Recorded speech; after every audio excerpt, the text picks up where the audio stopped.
Hello and welcome to the McLean Syndicate U.S. Equestrian Industry Outlook for October 2025. Overview of the industry, we see that the impact is almost $200 billion across direct and indirect impacts, about 2 million jobs, more than 7 million Americans involved in the industry. Crossing, you see racing, recreation, and competition account for most of the industry. And impact has been growing steadily for the past 20 years. Lots of overlap with real estate, tourism, and rural development. Some of the leading horse states are Texas, California, Florida, Kentucky, Virginia. Horse populations in these states have been growing steadily over the past 20 years. More than 30 million acres dedicated for equestrian uses around the country. Here in Virginia, equestrian industry is quite large, $1.2 billion impact to the economy.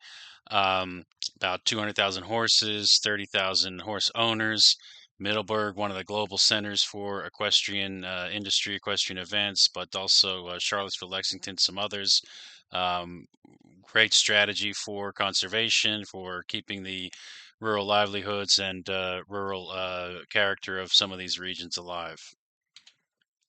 In terms of employment, we see equine care, veterinary services, farm operations, some of the biggest areas where the jobs are coming from. That's about 1 million jobs across the U.S., um, different job roles.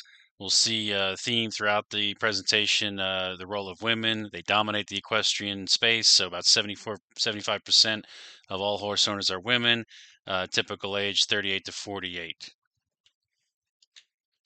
Top equestrian events, of course, Kentucky Derby. Some of the other races are among the biggest, but also the horse shows down in Wellington, Scottsdale, Saratoga Springs, longtime horse territory, and huge events with major economic impact for those communities.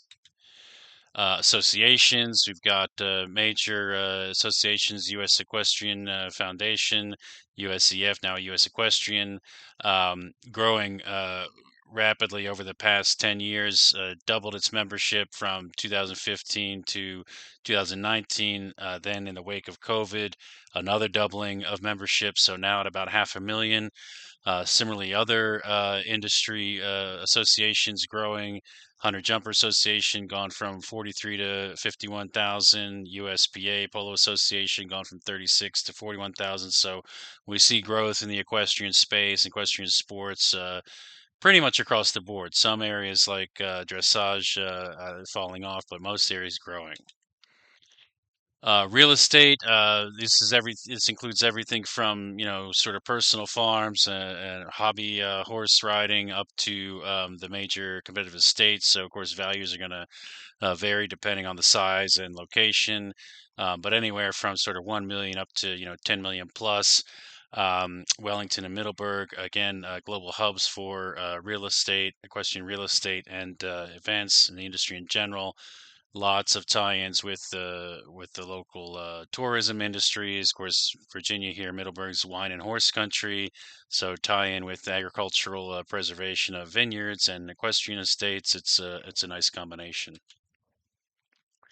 In terms of policies and development, I mean, just coming from the federal level, you see all the support available from USDA and tax incentives, other sources at the local level.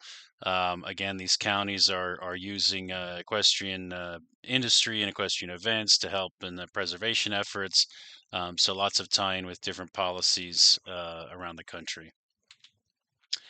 The outlook looks pretty good, as you can see in different industry segments, from general equine to equine health, real estate, tech, all growing at 3 to 5% or even higher. Um, Tech really coming into the industry. I mean, as an agricultural part of the agricultural sector, maybe a laggard compared to some other industries, but now that's catching on, and everything from horse health to sports tech and all kinds of other things. So the outlook looks pretty good. Key takeaways: major contribution to the U.S. economy, lots of investment potential in the real estate and the events, in the sports businesses, all kinds of businesses related to the equestrian industry. You see, it's one of the faster growing sports in the country in terms of participation, and we've seen that in some of the numbers we presented earlier. So, very interesting times, and very good time to get into equestrian businesses and equestrian real estate. Some of the sources we use for this presentation listed here. You can find their websites and gather some of the data yourselves, or obviously contact us if you want details on anything. We are the McLean Syndicate. We provide capital raising, M&A, and other financial advisory services to our clients. We also help with business development, market entry. Our sector experience covers real estate, agriculture, and many other areas. I'm Brian Deslitz, Managing Director. If you have any financial advisory services needs, please reach out. Thanks very much.